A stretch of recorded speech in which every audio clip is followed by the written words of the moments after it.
ওয়াশাবুন নাশা ফি ইবাদাতিল্লাহ। প্যারা নবী বলেন, যেই যুবক জওয়ান বয়সে রবের ইবাদত করে তাকে আল্লাহ তাআলা আরশের ছায়ার নিচে স্থান দেয়া দিবে। সুবহানাল্লাহ। এই জওয়ান আল্লাহ দিছে জওয়ানি কাল। এই জওয়ানি কালে যদি আমি ইবাদত করি কার? আবার ফিমিকার ইবাদত করলো এমনি, ফিমিকা আইসো গো আইসো আইসো গো, মনে মনে গান কো আসে না নাই? এবার ফিমিকার বলে গান বানাইছে, সাথী তেরা প্যার পূজা হে, সাথী তেরা প্যার পূজা হে, মানে সাথী তোকে মহব্বত করে এটাই আমার ইবাদত। সাথী তেরা প্যার পূজা হে, এ গানের অর্থ কি? বান্ধবী ওই নষ্টা, তোর সাথে আমার প্রেম প্রীতি করা, নষ্টামি করে এটাই আমার ইবাদত। নাউজুবিল্লাহ কন্যা গান বানা। এই জন্য নবী বলেন, যারা জওয়ান বয়সে নষ্টামি করবে না, আল্লাহ তাআলার ইবাদত করবে, রবের ইবাদত করবে, আল্লাহ তাআলা সেদিন যুবকগুলোকে আরশের ছায়ার নিচে স্থান দেয়া দিবে। সুবহানাল্লাহ। নবীজির এক সাহাবী ছিল সাদুল আসাদ, এক সাহাবী, কালো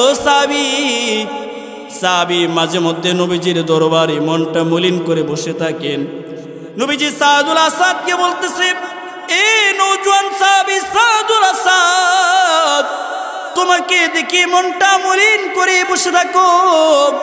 সাদুল আসাদ বলে, নবী গো, আমি নওজোয়ান, কিন্তু আমি কালো হওয়ার কারণে মদিনার কোনো মানুষ আমার কাছে মেয়ে বিয়ে দিতে চাই না। আছে না নাই সমাজে? যদি মেয়েটা একটু কালো দিকটা কোনা রে বুঝছে না জায়গা, আছে না নাই? আছে। এই জন্য মেয়ের বাবারা যদি মেয়েটা কালো হয়, এবার বিয়াই সাহেব কষ্ট করে হইলো বিয়াটা করাইলাম, কাজী সাহেবের ঘটক তোমার টেহা লাগলে বাড়াই দিমু, বিয়াটা তো কোনো মতিনে লাগাইলে তোর জামাই যদি কালো দিকে ফিরা থাকা, এর একটা ফ্রিজ দিমু, হুন্ডা দিমু, 5 লাখ টিয়া দিমু, তো দেখো বিয়াটা নি লাগান যা। আছে না নাই? কথা কই না দি আরো জোরে কন। এবার এই যুবক মেয়ে দীক্ষা বিয়া করে না, 5 লাখ টিয়ার আশায় বিয়া করে, 2 দিন পরে এই সংসারে অশান্তি শুরু হয়। ঠিক কিনা মুসলমান? এই জন্য মেয়েটাকে একজন আবেদ সালেহ এর কাছে বিয়া দিবেন, যেই ছেলে কোনো কিছুর আশা করে না। আলহামদুলিল্লাহ, কোন আলেম যখন বিয়ে করতে যায় 1 পয়সাও কোনো জিনিসের আশা করে না। আমি বিবাহ করেছি তারওয়ার মাওলানা আব্দুস সুবহান ফার্সি কবি সাহেবের মেয়েকে, আলহামদুলিল্লাহ বিন্দু পরিমাণ কোনো কিছু আনি নাই। আলহামদুলিল্লাহ বলেন, চিনিনি দাঁড়ে? হ্যাঁ, এমন বেটার জামাই আমি। আচ্ছা বুঝেন, 2 নম্বর যে বিষয়টা বলতেছিলাম, জওয়ান বয়সে যারা ইবাদত করে, আল্লাহর নবী বলেন তার আরশের ছায়ার নিচে স্থান পাবে। সাদুল আসাদের কথা বলতেছিলাম রাদিয়াল্লাহু তাআলা আনহু, তিনি নবীজির কাছে বলে, নবী গো, আমি কালো হওয়ার কারণে কেউ আমার কাছে কোনো মেয়ে বিয়ে দিতে চায় না। এবার নবীজি সাদুল আসাদকে বলে, আরে সাদুল আসাদ, যাও মদিনার সবচেয়ে সম্ভ্রান্ত পরিবার শফিক গোত্রের সরদার আমর ইবনে ওয়াহাবের কাছে যাও, যাইয়া আমার কথা বলো, আমি তোমাকে বিবাহের প্রস্তাব পাঠাইছি। সুবহানাল্লাহ। হযরত সাদুল আসাদ এই কথা শোনার পর মদিনার শফিক গোত্রের সরদার আমর ইবনে ওয়াহাবের কাছে গিয়া যখন নবীর পক্ষ থেকে বিবাহের প্রস্তাব শোনায়, হযরত আমর ইবনে ওয়াহাব এই সাহাবীর চেহারার দিকে তাকায়, তাকে বলে, না, তোমার কাছে বিবাহ দেওয়া যাবে না। এই আওয়াজ ভিতর দিকে শুনে ফেলছে সুন্দরী রূপসী মেয়ে, এই শফিক গোত্রের সরদারের মেয়ে, সে ছিল বড় সুন্দরী রূপসী। সেই ভিতর থেকে আওয়াজ শুনে ফেলা বাবাকে বলতেছে, যারা মাহফিলে আসে আয়েশা আলহামদুলিল্লাহ বলেন, প্যারা নবী বলেন, কিয়ামতের মাঠে একজন ঘোষণাকারী ঘোষণা করবেন, আইনাল হাম্মাদুন ফিস সাররাই ওয়াদ দুররা, দুনিয়াতে তোমরা কারা যারা নেক কাজে অংশগ্রহণ করতে পেরে আলহামদুলিল্লাহ বলতাম, নেক কাজে অংশগ্রহণ কইরা মনে মনে খুশি হইতা। আশপাশে অনেক মানুষ ছিল যারা নেক কাজে অংশগ্রহণ করাটাকে বেহুদা মনে করত, কিন্তু সমাজের মধ্যে তোমরা কারা ছিল রে যারা নেক কাজে আসতে পেরে মনে মনে খুশি হইছো আর আলহামদুলিল্লাহ বলছো? তোমরা কারা একটু হাত তুলে দেখাও। কিয়ামতের মাঠে যারা মাহফিলে আইসা এই নেক কাজে আইসা এসেছিল তারা ময়দানে মাহশরে হাত উঠাবে। ঘোষণাকারী সেদিন ঘোষণা করে বলবে, তোমরা বিনা হিসাবে আজকে আল্লাহর তৈরি জান্নাতে চলে যাও। এই জন্য নেক কাজে আসতে পেরে আমরা খুশি না বেজার? আরো জোরে বলতে হবে, খুশি না বেজার? খুশির আনন্দ উচ্চ কণ্ঠে আরেকবার বলে আলহামদুলিল্লাহ। এই মাহফিলে আসলে ঈমান বাড়ে, এটা কোরআনের কথা। ইন্নামাল মুমিনুনা আল্লাযীনা ইযা যুকিরাল্লাহু ওয়াজিলাত কুলুবুহুম ওয়া ইযা তুলিয়াত আলাইহিম আয়াতুহু যাদাতুহুম ঈমানা। আল্লাহ তাআলা বলেন, যেথায় আমি আল্লাহর কালামের কথা হবে, যেথায় কালামুল্লাহ নিয়ে কথা হবে, সেই জায়গার মধ্যে যারা বসবে আমি আল্লাহ তাদের ঈমানের পাওয়ার বাড়ায় দেই। আর জোরে বলেন না সুবহানাল্লাহ। তিলিনগরের মুসলমানেরাও যে বলেন মাশাআল্লাহ। তিলিনগর ছোটবেলা আসছিলাম, মোহাম্মদ আলী লাউরি সাহেব হুজুর রাত 2টা, আজকে আসছি বয়ান করবার লাগে। যারা মুরব্বী আছেন আপনারা চিনেন, আমি এলাকাতে এর আগে আইছিলাম ছোটবেলায়, এই মোহাম্মদ আলী লাউরি সাহেব শিবপুরের হজরতের হাত ধরে এলাকায় আইছিলাম, সর্বপ্রথম অনেক ছোট ছিলাম। আজকে আলহামদুলিল্লাহ আজকে আপনাদের এলাকায় মেহমান হিসেবে আসছি। আমার কথা কি আপনারা বুঝতেছেন? সেই কথা বলতেছিলাম, মাহফিল আসলে কি বাড়ে? ঈমান বাড়ে। এটা আল্লাহ তাআলা কোরআনে বলছেন। এই জন্য এটা হলো ঈমান বাড়ার একটা পাওয়ার হাউস। সকলের ঈমান সমান না। যে যতটুকু ঈমানওয়ালা সে ততটুকু রবকে চিনে, রবকে ভয় পায়। যে যতটুকু রবকে চিনে তার ঈমান তত পাওয়ারওয়ালা। সুবহানাল্লাহ। এই জন্য মাহফিলে যারা আসবে ঈমান বাড়বে তো সে তার রবকে আরো বেশি চিনবে। সুবহানাল্লাহ। এই জন্য আপনারা আসতে পেরে লাভে আছেন না লসে আছেন? সত্যি সত্যি হয়? যদি সত্যি সত্যি হয়ে থাকে উচ্চ কণ্ঠে আরেকবার বলেন আলহামদুলিল্লাহ, যাতে আপনাদের আওয়াজে আশপাশে শয়তান যেগুলো আছে এগুলো যেন দূর হয়। রহমতের ফেরেশতার জন্য আইসা আশপাশে যারা আছে, যাদের কাঁধে শয়তান বর করছিল, শাস্তুলে বৈশা আসিন, ঘরের ভিতরে আড্ডা মারছিন, টেলিভিশন সাইরা রইছিন, তারা যেন বুঝে না রে এই এলাকার শয়তান আর নাই। রহমতের ফেরেশতারা আসতেছে, মাহফিলের মধ্যে সুবহানাল্লাহ আলহামদুলিল্লাহর আওয়াজ উঠছে। চল এবার দোকান বন্ধ, ব্যবসা বন্ধ, ঘরের টিভি বন্ধ, এবার কোরআনের মাহফিলে যেতে হবে। এই জন্য সবাই এই রহমতের ছায়া তুলে আসুক। আমরা কে কে চাই? 2 হাত তুলে দেখা। নারে তাকবীর। আল্লাহ সবাইকে মাহফিলের জন্য কবুল করুক, সকলে বলি আমিন। সম্মানিত মুসল্লিয়ানে কেরাম, মুহতারাম হাজিরিন, প্রিয় তিলনগরবাসী, গ্রামবাসী, মুরব্বিয়ানে আজম, আমি আপনাদের সামনে অল্প সময় কথা বলবো।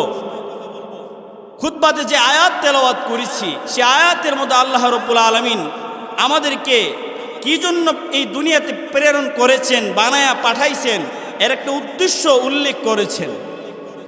একটা শিক্ষক একটা স্কুলে বা মাদ্রাসায় শিক্ষকতার দায়িত্ব পালন পাইলে, এবার সে যদি ওই স্কুল কলেজ অথবা মাদ্রাসায় শিক্ষকতা না করে ছাত্রদেরকে না পড়ায়, আপনারা কি বলেন? তাকে শিক্ষক বলবেন? এই কাজ, মাইকের কাজ হলো আওয়াজ দেওয়া। এখন এই মাইক যদি আওয়াজ না দেয়, এই মাইক কি ঠিক আছে না নষ্ট হয়ে গেছে গা? নষ্ট হয়ে গেছে গা। লাইটের কাজ হলো আলো দেওয়া।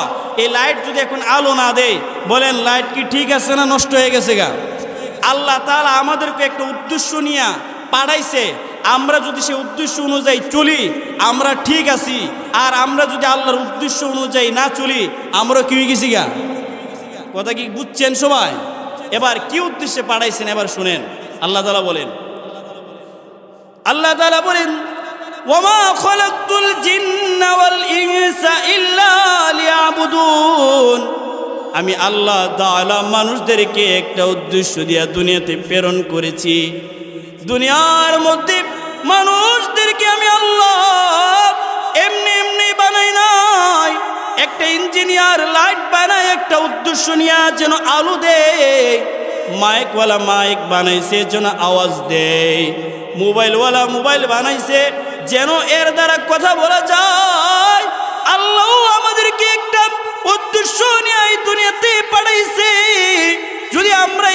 উদ্দেশ্য মোতাবেক চলি তাহলে আমি আল্লাহর দৃষ্টিতে মানুষ, আর যদি আমি সে উদ্দেশ্য মোতাবেক না চলি আমার স্থান হলো গরু ছাগলের মতো। ঠিক কিনা মুসলমান?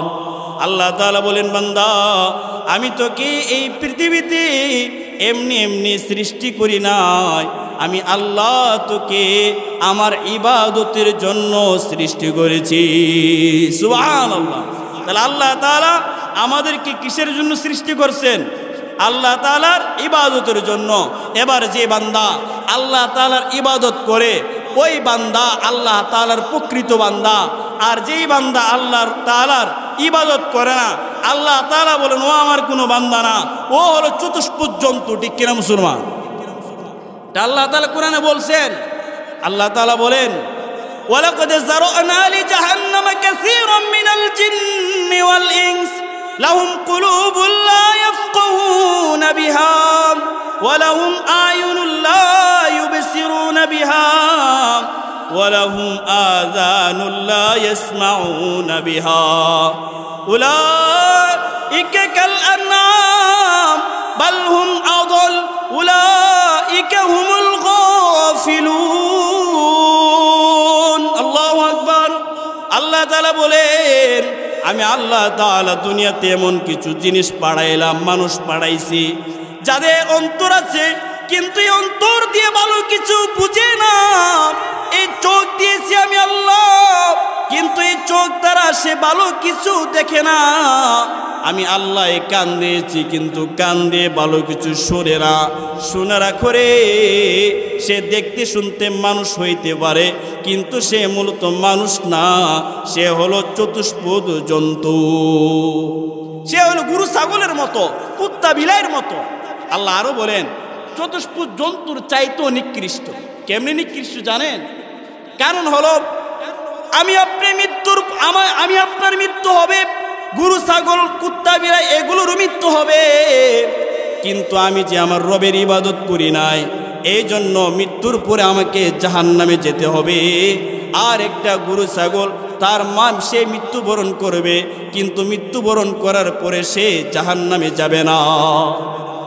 চতুষ্পদ জন্তু, তার আকল নাই, বুদ্ধি নাই, কিছুই নাই, তারপরে মৃত্যুর পরে সে কোথায় যাবে না? জাহান্নামে যাবে না।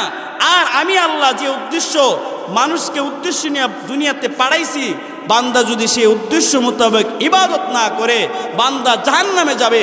এই জন্য আল্লাহ বলেন ওই মানুষগুলা কুত্তা চাইতে, খিনজিরের চাইতে নিকৃষ্ট। নাউজুবিল্লাহ বলি।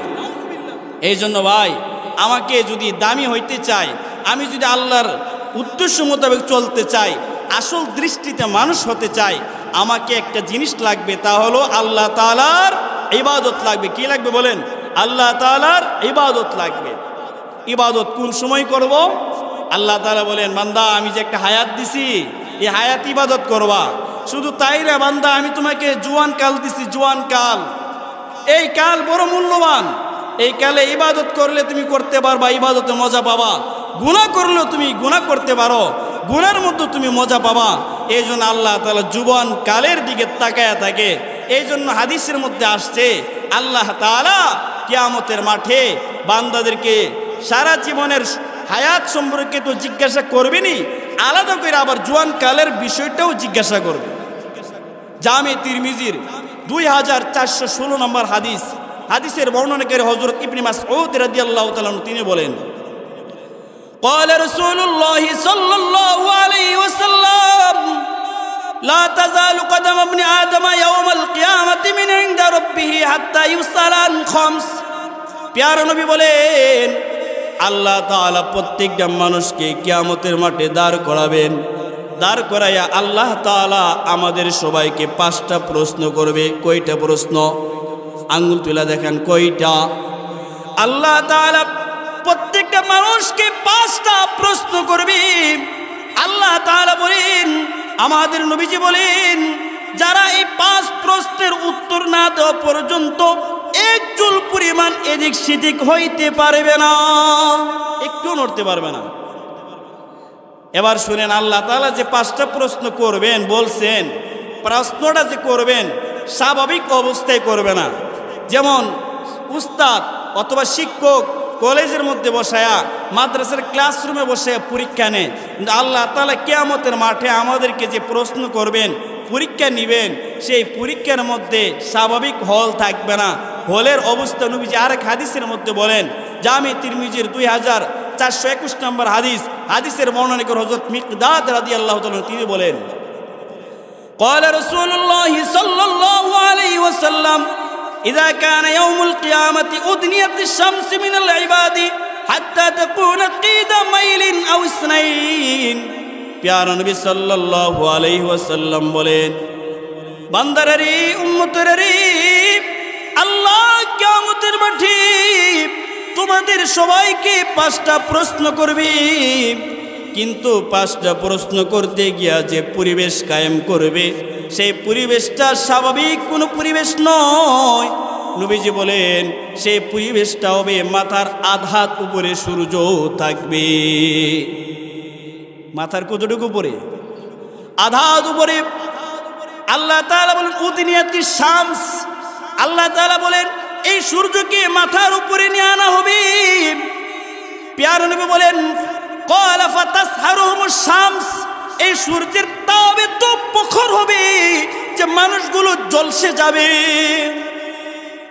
প্যারা নবী বলেন ফায়াকুনুনা ফিল আরকি বিকদরি আমালিকুম, সূর্য এত তাপ দিবে, এত তাপ দিবে, আমার আপনার মাথার উপরে সূর্য থাকবে, এই সূর্য এত তাপ দিবে যে তাপের কারণে আমাদের শরীর বেয়ে বেয়ে গাম পড়বে, গাম। প্যারা নবী বলেন ফামিনহুম মাইয়াখুযুহু ইলা আকিবাইহি, কারো কারো গামের পরিমাণ হবে পায়ের টাকনু পরিমাণ। ফামিনহুম মাইয়াখুযুহু ইলা রুকবাতাইহি, কারো কারো গামের পরিমাণ হবে পায়ের হাঁটু পরিমাণ।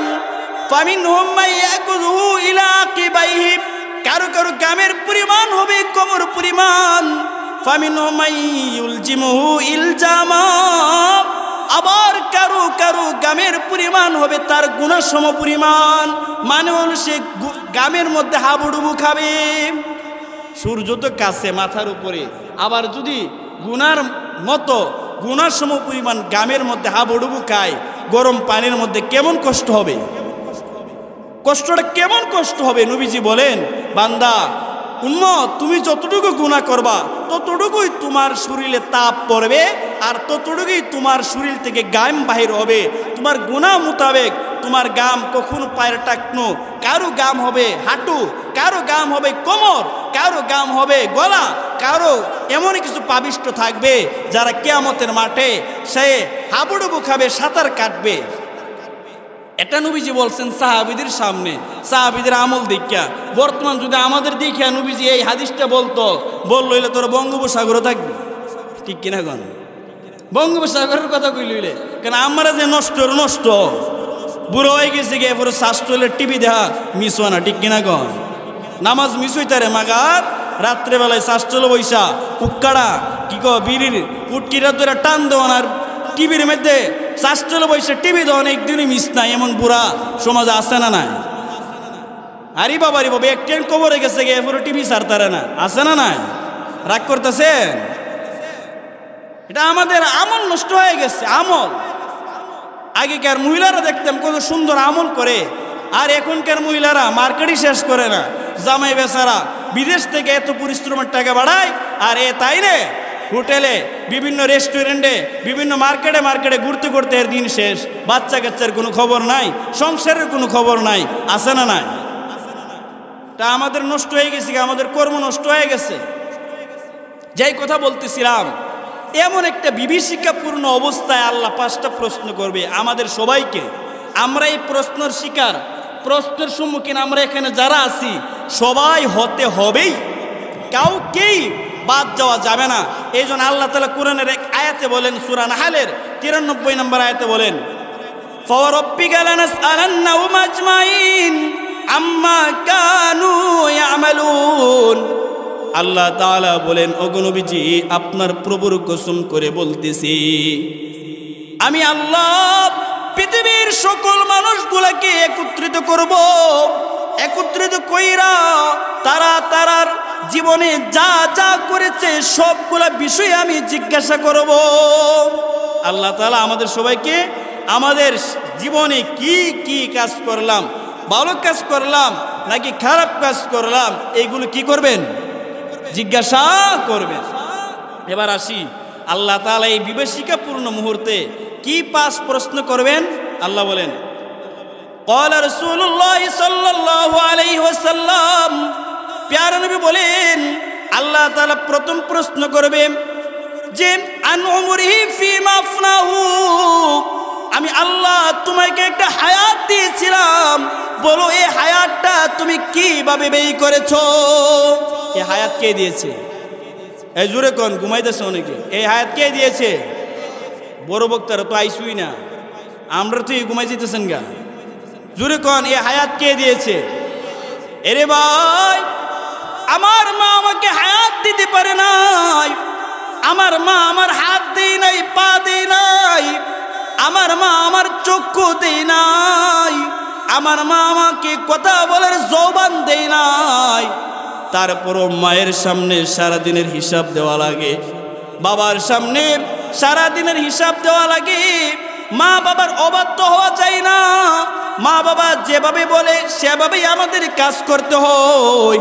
আল্লাহ তাআলা বলেন, বান্দা তোর মা শুধু 10 মাস 10 দিন তোর মায়ের পেটে ধারণ করেছে, এর বিষয় সে কিছুই করে নাই, সে তোকে বানায় নাই, সে তোকে মায়ের পেটে খাবার দেয় নাই। তোর বাবা শুধুমাত্র কিছুদিন তোমার অভিভাবকত্বের দায়িত্ব পালন করেছে, কিন্তু আমি আল্লাহ তোমাকে সব দিলাম, এই হায়াত দিলাম। আমি আল্লাহ তোমাকে জিজ্ঞাসা করব, তুমি তোমার হায়াতটা কোন কাজে ব্যয় করেছো? এই জন্য কিয়ামতের মাঠে প্রথম নাম্বার প্রশ্ন হবে, বান্দা আমি আল্লাহ তোমাকে একটা মূল্যবান হায়াত দিয়েছিলাম, হায়াতটা কোনভাবে ব্যয় করছো? হিসাব দাও। আসিনি দি এই উত্তর আসিনি আমাদের কাছে? 2 নাম্বার, আল্লাহ তাআলা আমাদের নবীজি বলেন, ওয়ান শাবাবি ফিমা বালাহু, প্যারা নবী বলেন আল্লাহ তাআলা 2 নাম্বার প্রশ্ন করবেন, বান্দারে আমি আল্লাহ তোমাকে একটা জোয়ান কাল দিছিলাম, এই নওজোয়ান এটা আমার বানানো না, এই নওজোয়ান এই জোয়ান কালে যুবক জোয়ানি পাইয়া কত না গুনাহ করে, ডেস্ক লাগায়া লাগায়া গুনাহ করে, মাটিকে কম্পন সৃষ্টি করে, কত না নানান গুনাহ করে। আল্লাহ তাআলা বলেন, ও যুবক, এই জোয়ানি কিন্তু তোর মা দেয় নাই, এই জোয়ানি কিন্তু তুই নিজে নিজে পাস নাই, এই জোয়ানি আমি আল্লাহ দিয়েছি। বল বল এই জোয়ানি তুমি কিভাবে ব্যয় করেছো? এই জোয়ান কালটা তুমি কিভাবে নষ্ট করেছো? ইবাদতের মাধ্যমে তুমি ব্যয় করেছো, নাকি গুনাহ করতে করতে, আল্লাহর নাফরমানি করতে করতে তোমার জোয়ানি কালটা নষ্ট করেছো? হিসাব দাও। 2 নাম্বার প্রশ্ন, আমার জোয়ানি কাল কি করবেন? আল্লাহ জিজ্ঞাসা করবেন। আল্লাহ তাআলা সারা জীবনের হিসাব চাইছেন আগের প্রশ্নে, সেখানে জোয়ান কাল আছে না নাই? কথা বলে না দি সবাইকে ঘুমাই গেছেন গা? জোরে কেন আছে না নাই? ও জাম লাগিয়ে গেছে, একটা কাশি দেন, একটা কাশি দেন। মুরব্বী মানুষ, মাশাআল্লাহ, কিলোনগরের মানুষ, আলোকিত মানুষ। আমাদের এলাকার মাওলানা আশিকুল্লাহ সাহেব আমাদের গ্রামে অনেক বছর তারাবি পড়াইতো। তখন তিনি আমাদের গ্রামে গিয়া বলতো যে মাশাআল্লাহ আমাদের এলাকায়, তখনই তিনি বলতো আজ থেকে প্রায় 15 বছর আগে, যে আমাদের এলাকায় 60 জন হাফেজ, তখন আমাদের এলাকায় 2 জন হাফেজও নাই। তখন আফসোস লাগতো, আরে এমন একটা গ্রাম যদি আমাদের হইতো, এই গ্রামে এসে বয়ান করতেছে, আওয়াজ নাই, ভালো লাগবে না খারাপ লাগবো? খারাপ লাগতো না? তো জোর আওয়াজ দিতে পারবেন ইনশাআল্লাহ। যেই কথা বলতেছিলাম, আল্লাহ তাআলা 2 নাম্বার প্রশ্ন করবেন যে বান্দা তুমি যে, তোমাকে যে আমি আল্লাহ এত দামি একটা জোয়ান দিয়েছিলাম, জোয়ানি কাল, এটা তুমি কিভাবে ব্যয় করছো? হিসাব দাও। 3 নাম্বার প্রশ্ন, এর ভাই আল্লাহ তাআলা 3 নাম্বার প্রশ্ন করবেন, ওয়ামালি ফিমা আনফাকাহু, আমি আল্লাহ ওয়ামালু ফিমা ইকতাসাবহু ওয়া ফিমা আনফাকাহু। আল্লাহ তাআলা 3 নাম্বার প্রশ্ন করবেন, আমি আল্লাহ তোমাকে কিছু ধন সম্পদের মালিক বানিয়েছিলাম, এই ধন সম্পদ তুমি কিভাবে উপার্জন করছো হিসাব দাও। আবার 4 নাম্বার প্রশ্ন করবেন, এই ধন সম্পদ তুমি কিভাবে ব্যয় করেছো হিসাব দাও। ধন সম্পদ আমাকে কে দিচ্ছে? আমার শক্তি বলে কামাইতে পারবো? আমার মতো কত মানুষ রাস্তায় লুঙ্গি ছাড়া আড়ে কি আড়ে না? এ কি মানুষ না? এর গায়ে কি শক্তি নাই?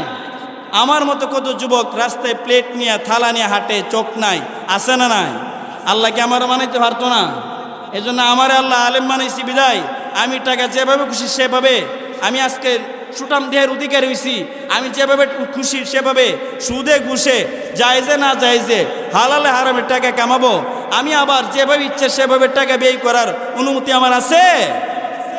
কি করতে হবে হিসাব করি। যদিও আমি আমার টাকা ব্যয় করব, কিন্তু আল্লাহর দরবারে হিসাব দিতে হবে। বান্দা তুমি কি টাকাগুলো মাহফিলে ব্যয় করছো নাকি গানের আসরে ব্যয় করছো? তুমি কি মসজিদ মাদ্রাসে দিছো নাকি নানা সাহেব বন্ডর দরবারে দিছো? হিসাব দাও, ঠিক কিনা মুসলমান? এ কথা বললে কি আপনার কষ্ট পাইবেন? নানা সাহেব বন্ড না বালা কথা কয় না দিয়ে নানা সাহেব ভালো, কিন্তু নানা সাহেব দল বল বন্ড, যে নাচানাচি গান বাজনা এই হুক্কুর হুক্কুর এগুলা বন্ড। ঠিক আছে, ওয়েলকাম, ধন্যবাদ, মাশাআল্লাহ। এটা দরকার। এলাকাবাসীর আলেম ওলামাদের আলহামদুলিল্লাহ, আলেম ওলামা থাকলে কি রহমত দেখছেননি? গান বাজার আসর বন্ধ হয়ে যায়, সুবহানাল্লাহ বলে। এটা একটা বিশাল বড় রহমত। এই জন্য এজাহার হোক যে সংগঠন আছে, এটার মধ্যে আপনারা সবাই মানে জানে মালে খাটবেন। আল্লাহ আপনাদের সবাইকে তৌফিক দান করুক, বলেন আমিন। যে কথা বলতেছিলাম, 4 নাম্বার প্রশ্ন করবে, আমি আল্লাহ তোমাকে যে মাল দিয়েছি এই মাল তুমি কিভাবে ব্যয় করছো হিসাব দাও। 5 নাম্বার প্রশ্ন করবেন যে তুমি কে ওইজা আলিমা ফিমা, তোমাকে যে আমি আল্লাহ এলেম দিয়েছি সে এলেম তুমি কতটুকু আমল করেছো, যতটুকু জানছো তার উপর কতটুকু আমল করছো হিসাব দাও। আমরা নামাজ ফরজ জানি কি জানি না? যাকাত দেওয়া ফরজ জানি কি জানি না?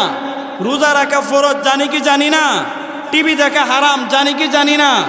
গান বাজনা করান হারাম জানি কি জানি না? বেপরদা চলা হারাম জানি কি জানি না?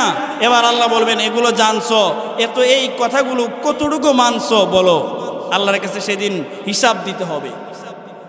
মোহতারাম হাজিরিন, আল্লাহ তাআলার কাছে 5 প্রশ্নের উত্তর না দেওয়া পর্যন্ত প্রিয় নবী বলেন একটা মানুষও এদিক সেদিক হইতে পারবে না।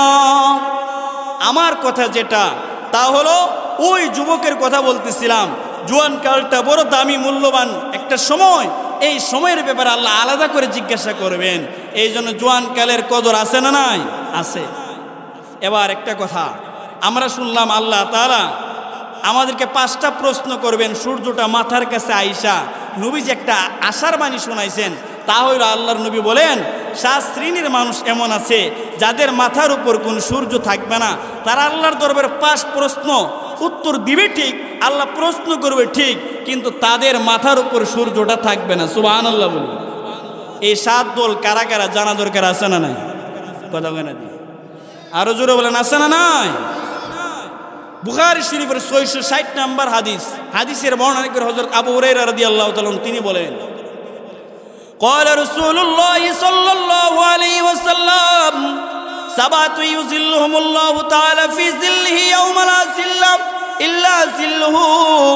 প্যার নবী বলেন কিয়ামতের মাঠে আল্লাহ তাআলার সূর্যকে যখন কাছে আনবি তখন মানুষের উপরে কোনো ছায়া থাকবে না, শুধুমাত্র আরশের একটা ছায়া হবে। সুবহানাল্লাহ, আরশের একটা ছায়া হবে। আল্লাহ আমাদের নবী বলেন এই আরশের ছায়ার মধ্যে আল্লাহ তাআলা 7 শ্রেণীর বান্দাদেরকে ওই আরশের ছায়ার নিচে স্থান দেয়া দিবে। সুবহানাল্লাহ। 1 নাম্বার আল ইমামুল আদিল, নেই পরায়ণ বাদশাহ। কে? নেই পরায়ণ বাদশাহ। আবার হাসিনার মতো বাদশাহ না, এই যে ফেসিবাদ, এই যে অন্যায় জুলুম করছে, আরে বাপ রে বাপ, আয়নাগরের মতো বন্দি করে বানাইছে। নাউজুবিল্লাহ বলেন, এমন শয়তানি না।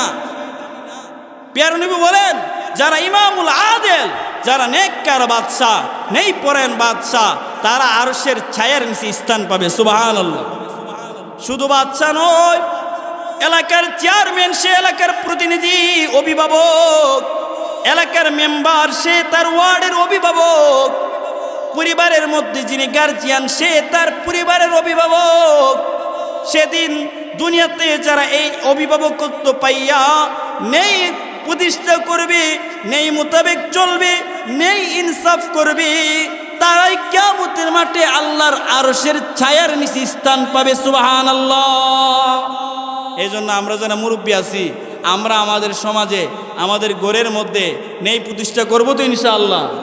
অনেক মুরব্বীরা দেখা যায় এলাকার মাতব্বর, মাশাআল্লাহ, সকালবেলা এক কথা, বিকালবেলা ওই পার্টি চা খাওয়াই লিছি, দামি চা, বাস কথা ঘুরে গেছে। আছে না নাই? এটা আপনাদের এলাকা না থাকতে, আপনার এলাকা আছে। সকালবেলা উম্মা কথা, চাচা আসি তোমরা লাগে, কোনো টেনশন নেই, তোমরা ঠিক পথে আসো, আসি। হে তো সারাদিন বয়ে লিছি, যা মাতব্বর চাচা যেহেতু আমরা লোকে আছে, আর আমরা জুলুমের শিকার, যাক চাচা আমরা কষ্টটা বুঝছে, কোনো সমস্যা নাই। বিকালে যিনি ইন্টিবাটি শয়তান, এই শয়তানে তো বুঝতেছে দরবারটা বইলে নেই বিচার হইলে আমি তো ধরা খামু। এই শয়তানে বিকালবেলা গিয়া, চাচা আপনার বলে 5,000 টিয়া দরকার, লইলেন 5,000 টিয়া মুড়াইয়া দালাইছে। কা এটা আর দেওয়ার লাগতো না, এটা আপনি সাফান খাইলেন, সাফান বলে 5,000 টিয়া। আছে না নাই? কথা বই না, আছে না নাই? এই চাচারে সাফানের টিয়া দিয়া চাচা দরবার জিরাই হোক, কলা গাছটা যেমন আমারও। আছে না নাই? কাকা 1 ঘন্টা ধরে বারক, 2 ঘন্টা ধরে বারক, সমস্যা নাই, কলা গাছটা যেমন আমারও। তো এই চাচাও 5,000 টিয়া ভাইয়া এবার বিচার করছে কলা গাছ। ওই যে ব্যক্তি জালেম তার পক্ষে রায় দিছে, কিয়ামতের মাঠে সে ধরা খাবে কি খাবে না? বিয়ার নবী বলেন ওই মাতব্বর কিয়ামতের মাঠে ধরা খেয়ে যাবে। আর এই মাতব্বর যদি 5,000 টাকার আশাই না পইরা নেই বিচার করতো, তাহলে নবীজি বলেন সে আরশে আজিমের নিচে আল্লাহ তাআলা ছায়া দিয়ে দিত। সুবহানাল্লাহ বলি। 2 নাম্বার, আরশে আজিমের নিচে ছায়া পাবে। নবীজি বলেন ও শাবুন নাশা ফি ইবাদাতিল্লাহ। প্যারা নবী বলেন যেই যুবক জওয়ান বয়সে রবের ইবাদত করে, তাকে আল্লাহ তাআলা আরশের ছায়ার নিচে স্থান দেয়া দিবে। সুবহানাল্লাহ। এই জওয়ান আল্লাহ দিছে জওয়ানি কাল, এই জওয়ানি কালে যদি আমি ইবাদত করি কার? আবার ফিমিকার ইবাদত করলো এমনি, ফিমিকা আইসো গো, আইসো আইসো গো, মনে মনে গান কো আছে না নাই? এবার ফিমিকার বলে গান বানাইছে, সাথী তেরা প্যার পূজা হে, সাথী তেরা প্যার পূজা হে, মানে সাথী তোকে মহব্বত করে এটাই আমার ইবাদত। সাথী তেরা প্যার পূজা হে, এই গানের অর্থ কি? বান্ধবী ওই নষ্টা, তোর সাথে আমার প্রেম প্রীতি করা, নষ্টামি করে এটাই আমার ইবাদত। নাউজুবিল্লাহ কন্যা গান বানা। এই জন্য নবী বলেন যারা জওয়ান বয়সে নষ্টামি করবে না, আল্লাহ তাআলার ইবাদত করবে, রবের ইবাদত করবে, আল্লাহ তাআলা সেদিন যুবকগুলোকে আরশের ছায়ার নিচে স্থান দেয়া দিবে। সুবহানাল্লাহ। নবীজির এক সাহাবী ছিল সাদুল আসাদ, এক সাহাবী, কালো সাহাবী মাঝে মধ্যে নবীজির দরবারে মনটা মলিন করে বসে থাকেন। নবীজি সাদুল আসাদকে বলতেছে, এ নওজোয়ান সাহাবী সাদুল আসাদ, তোমাকে দেখি মনটা মলিন করে বসে থাকো। সাদুল আসাদ বলে, নবী গো আমি নওজোয়ান, কিন্তু আমি কালো হওয়ার কারণে মদিনার কোনো মানুষ আমার কাছে মেয়ে বিয়ে দিতে চাই না। আছে না নাই সমাজে? যদি মেয়েটা একটু কালো দিকটা কোন রে বুঝছে না জায়গা, আছে না নাই? আছে। এই জন্য মেয়ের বাবারা যদি মেয়েটা কালো হয়, এবার বিয়াই সাহেব কষ্ট করে হইলো বিয়াটা করাইলাম, কাজী সাহেবের ঘটক তোমার টেহা লাগলে বাড়াই দিমু, বিয়াটা তো কোনো মতো লাগাইলাই তোর জামাই যদি কালো দিকে ফিরা থাকা, এর একটা ফ্রিজ দিমু, হুন্ডা দিমু, 5 লাখ টিয়া দিমু, তো দেখো বিয়াটা নি লাগান যা। আছে না নাই? কথা কই না দি আরো জোরে কন। এবার এই যুবক মেয়ে দীক্ষা বিয়া করে না, 5 লাখ টিয়ার আশায় বিয়া করে, 2 দিন পরে এই সংসারে অশান্তি শুরু হয়। ঠিক কিনা মুসলমান? এই জন্য মেয়েটাকে একজন আবেদ সালেহ এর কাছে বিয়া দিবেন, যেই ছেলে কোনো কিছুর আশা করে না। আলহামদুলিল্লাহ কোন আলেম যখন বিয়ে করতে যায় এক পয়সাও কোনো জিনিসের আশা করে না। আমি বিবাহ করেছি তারওয়ার মাওলানা আব্দুস সুবহান ফার্সি কবি সাহেবের মেয়েকে, আলহামদুলিল্লাহ বিন্দু পরিমাণ কোনো কিছু আনি নাই, আলহামদুলিল্লাহ বলেন। চিনিনি দাঁড়ে? হ্যাঁ, এমন বেটার জামাই আমি।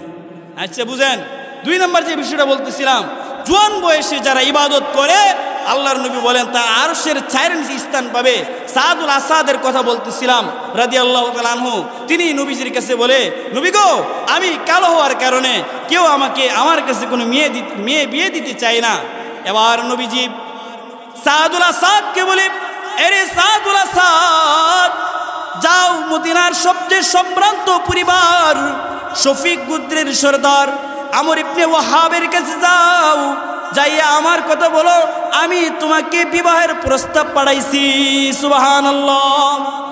হযরত সাদুল আসাদ এই কথা শোনার পর মদিনার শফিক গোত্রের সরদার আমর ইবনে ওয়াহাবের কাছে গিয়া যখন নবীর পক্ষ থেকে বিবাহের প্রস্তাব শোনায়, হযরত আমর ইবনে ওয়াহাব এই সাহাবীর চেহারার দিকে তাকায়, তাকে বলে, না, তোমার কাছে বিবাহ দেওয়া যাবে না।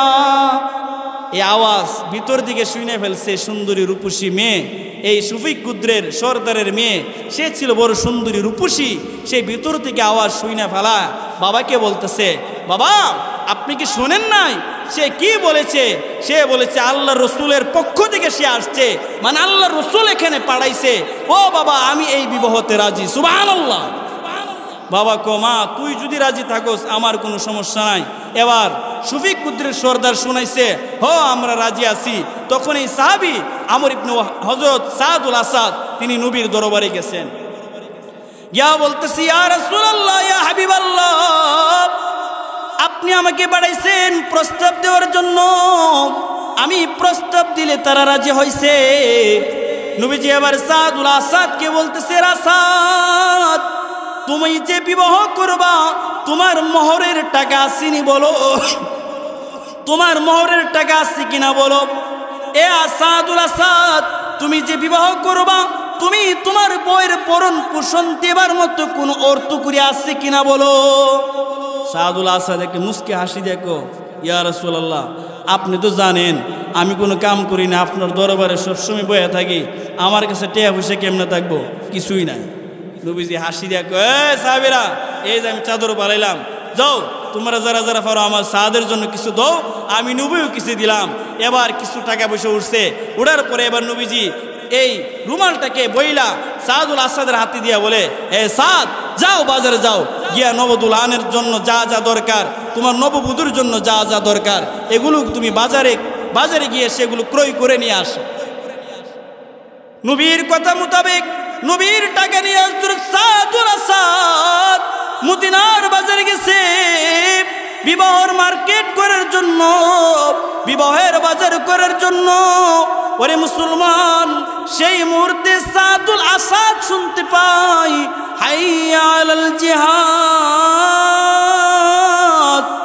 ও মদিনার সাহাবীরা, তোমরা কে কোথায় আছো রে? এই মুহূর্তে কাফেররা মদিনার উপর আক্রমণ করতেছে। কাফেররা মুসলমানকে শেষ করার জন্য, ইসলামের নবীকে শেষ করার জন্য মদিনার দিকে আগাইতেছে। ও মদিনার সাহাবী, তোমরা কে কোথায় আছো? তোমরা জানমাল নিয়ে কাফেরের বিরুদ্ধে মোকাবেলা করো। সাদুল আসাদ এই কথা শুই না 2000 রুপি পাইছে, দিনার পাইছে বিয়ার মার্কেট করার জন্য। কিছু মার্কেট কিনছে, বর্ণিত আছে কিছু জিনিস কিনছে। এবার দোকানদারের কাছে গিয়া বলে, ভাই তোর পায়ে ধরি, হাতে ধরি, আমার মালটা একটু ফেরত নেন, আর আমি যে দিনারগুলো দিছি এই দিনারগুলো আমার একটু মেহরবানি করে ফেরত দেও। তখন সাদুল আসাদ তার বিবাহর মালগুলো দোকানিকে ফেরত দিয়া টাকা নিয়া এবার সে যুদ্ধের বাজারে, যেখানে যুদ্ধের সরঞ্জাম পাওয়া যায়, তরবারি পাওয়া যায়, তলোয়ার পাওয়া যায়, ডাল পাওয়া যায়, সেখানে গিয়া তলোয়ার কিনে, ডাল কিনে, তরবারি কিনা এবার বিবাহের জন্য বিবাহের মঞ্চে না গিয়া সরাসরি ইসলাম আর মুসলমানকে রক্ষা করার জন্য যুদ্ধের প্রান্তরে চলে গেছে। সুবহানাল্লাহ। মোহতারাম হাজরিন, সাদুল আসাদ নবীর প্রেম এত তার মধ্যে ছিল, এই নওজোয়ান সাহাবী আজকে বিবাহ হইতো, আজকের রাতটা হইতো তার জন্য বড় বরকতময় আনন্দের রাত। সেই সাদুল আসাদ নিজে বিবাহর বাজার করতে কেউ বিবাহর বাজার না করে নবীজির জন্য, ইসলামের জন্য তিনি তলোয়ার কিনছে, ডাল কিনছে, এবার যুদ্ধের সরঞ্জাম নিয়ে সরাসরি যুদ্ধের ময়দানে চলে গেছে। যুদ্ধের ময়দানে গিয়া এবার তিনি এমন ভাবে যুদ্ধ করতেছে, নবীজি বলেন কে রে মুসলমানদের আগে আগে গিয়া কাফেরদের বিরুদ্ধে যুদ্ধ করে? এক সাহাবী বলতেছে এটা আপনার সাদুল আসাদ, যে সাদুল আসাদের আজকে বিবাহ হওয়ার কথা। সুবহানাল্লাহ। নবী সাল্লাল্লাহু আলাইহি ওয়াসাল্লাম যুদ্ধ শেষে সকল সাহাবীদের লাশ খুঁজে নবী সাল্লাল্লাহু আলাইহি সাল্লাম সবাইকে দেখে কিন্তু সাদুল আসাদকে দেখতেছে না। এবার নবী বলতেছেন আমার সাদুল আসাদ কই? কিছুক্ষণ পর কয়েকজন সাহাবী হযরত সাদুল আসাদ রাদিয়াল্লাহু তাআলা আনহু এর মৃতদেহটা নবীজির কাছে নিয়ে গেলে নবীজি সাদুল আসাদকে নিজের রানী শোয়াইছে।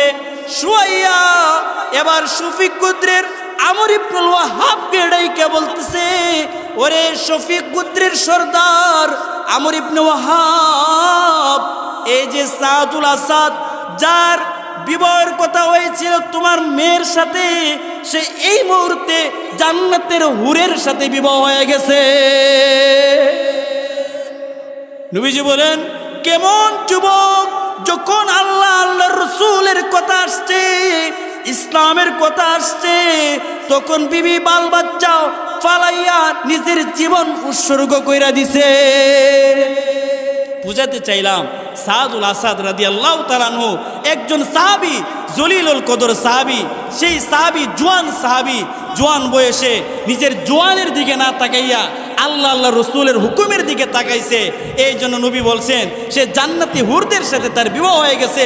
ও যুবক, তুমিও যদি নিজের জওয়ান কালটাকে বেহুদা পথে, অন্যায় পথে, নষ্ট নারীর পিছনে সময়টা ব্যয় না করে ইসলামের পথে, আলোর পথে, কোরআনের পথে, আলেম ওলামাদের সাথে নিজের জীবনকে সাজাইতে পারো, ও যুবক তোমার ঠিকানা হবে সাদুল আসাদ রাদিয়াল্লাহু তাআলা আনহুর মতো জান্নাত। ঠিক কিনা মুসলমান? কথা হয় না দি? ঠিক না? আর জোরে কোন ঠিক? আল্লাহ তাআলা যা কিছু বললাম এই কথাগুলোর উপর আমাদের সবাইকে আমল করার তৌফিক দান করুক, সকলে বলি আমিন। তো বলতেছিলাম আরশের চায়ের নিচে স্থান পাবে 7 শ্রেণীর মানুষ। 2 শ্রেণীর মানুষের কথা বললাম, হায়াত বাকি, তো ইনশাআল্লাহ মোলাকাত বাকি। আবারও যদি আপনাদের সামনে কখনো আমার এই মোলাকাত হয়, ইনশাআল্লাহ বাকি কথাগুলো আপনাদের সামনে পেশ করব। যা কিছু বলছি যদি ভুল বলে থাকি এগুলো সব আমার পক্ষ থেকে, আর যদি এই কথাগুলোর মধ্যে কোনো কথা সঠিক হয়ে থাকে সব আল্লাহ তাআলার পক্ষ থেকে। যা কিছু বললাম কথাগুলোর উপর আল্লাহ আমাদের সবাইকে আমল করার তৌফিক দান করুক, সকলে বলে আমিন। কথা বলে না জোরে বলেন আমিন। হুজুর এতক্ষণ ওয়াজ করতেন, ওয়াজ শুনতাম কিন্তু আমল করতাম না, আছে না নাই? দাদা নাতি সারা রাত ওয়াজ শুই না, যখন যাইতেছে হাল পার হইতেব, যখন হাল পার হইতেছে নাতিতে প্যান্ট ভিজাইতেছে, দাদা যতই আগায় আস্তে আস্তে মালফানি উড়ায়, লুঙ্গি উড়ায়। নাতিকে দাদা হুজুরে না কইল 17 উপরে 17 খুলন যেত না, 17 টাকা ফরজ, লুঙ্গি উড়ান যেত না। দাদা কয় তোর হুজুরের ওয়াজ হাল পার রাখছি, আপনারা কেন রাখা যাবেন নাকি চলে যাবেন? এই যে সমস্ত শাইখুল হাদিস আল্লামা তাহার তারা আহলে হক ওলামায়ে কেরাম, এদের কথা আপনারা মনোযোগ দিয়ে শুনবেন। এই সমস্ত কথা, এই সমস্ত বুজুর্গদের কথা বাড়িতে নিয়ে যাওয়ার, আমল করে নিয়ত শুনবেন। যা কিছু বললাম আল্লাহ আমাদের সবাইকে আমল করার তৌফিক দান করুক, সকলে বলে আমিন। ওয়া আখির দাওয়ানা আনিল হামদুলিল্লাহি রাব্বিল আলামিন। আসসালামু আলাইকুম ওয়া রাহমাতুল্লাহি ওয়া বারাকাতুহু।